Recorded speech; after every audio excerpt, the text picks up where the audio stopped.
भूलन कांदा भूलन कांदा भूलन कांदा भूलन कांदा भूलन कांदा भूलन कांदा।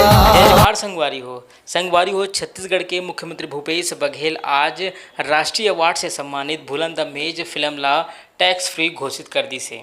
सीएम आज फिल्म देखे के बाद एकर ऐलान करी से। सीएम आज मंत्रिमंडल के सदस्य के संग फिल्म देखी से और फिल्म देखे के बाद एकर कहानी के जबर तारीफ करी से। फिल्म देखे के बाद वो ये कही से कि यह फिल्म गांव गंवई के व्यवस्था ला लेके बने हैं। इखर जम्मू कलाकार के भी सुघर तारीफ मुख्यमंत्री भूपेश बघेल करी से। सीएम और छत्तीसगढ़ के जम्मू लोगन मन से ये कही से कि ये फिल्म ला आप मन ज़रूर देखू। ये फिल्म में प्रेम दया त्याग एक दूसरे के प्रति अनोखा प्रेम भाव है। इखर अलावा फिल्म के कहानी में सरकारी न्याय सिस्टम में का खामी है एला दिखाए है।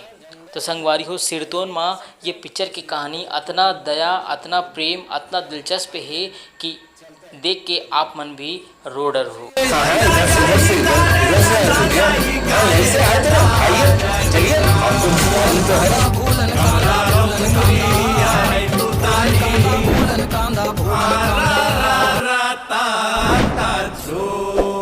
भूलन कांदा भूलन कांदा भूलन कांदा भूलन कांदा भूलन कांदा भूलन कांदा।